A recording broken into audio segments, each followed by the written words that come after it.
గుణత్రయ విభాగయోగం 10వ శ్లోకం.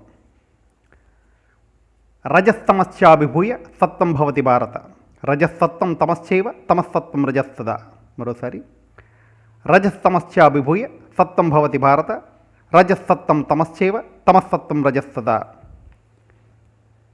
మనిషిలో సత్వగుణం ఎక్కువగా ఉన్నప్పుడు రజస్తమ గుణాలు తక్కువగా ఉంటాయి. రజోగుణం ఎక్కువగా ఉన్నప్పుడు సత్వగుణం తమోగుణం తక్కువగా ఉంటాయి.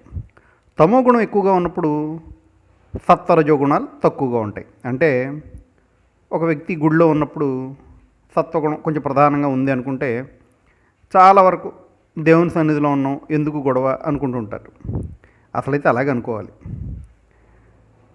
అదే వ్యక్తి ట్రాఫిక్లో కారులోనో బైక్ మీదో వెళ్తున్నాడు అనుకోండి, వెనక నుంచి ఇంకో వాహనం వచ్చి వేగంగా దాటుకుంటూ వెళ్ళిపోయింది. అకస్మాత్తుగా అతనిలో రజోగుణం నిద్రలేస్తుంది. అది మంచా చెడా అని చూడకుండా మరింత వేగం పెంచేస్తాడు. పోటీపడి ఎలాగైనా వాహనాన్ని దాటుతాడు. తమో గుణం ప్రధానంగా ఉన్నప్పుడు పరీక్షలున్నా, పొద్దున్నే చదువుకోవాలనిపించదు, బస్సు రైల్లో వెళ్ళిపోతుంది కొంచెం వేగంగా వెళదాం అనిపించదు, పోని క్రమశిక్షణగా ముందే సిద్ధంగానో స్థిరంగానో ఉండాలనిపించదు. దానివల్ల ఆలస్యం అవ్వడం, అవకాశాలను వదిలివేయాల్సి రావడం ఇలాంటివన్నీ జరుగుతాయి. ఇది తమోగుణం ప్రధానం. ప్రతి మనిషిలోనూ ఈ 3 గుణాలు ఉంటాయి. ఇవి ఎప్పుడు ఏ సమయంలో బయటకు వస్తాయో మనకెవ్వరికీ తెలియదు.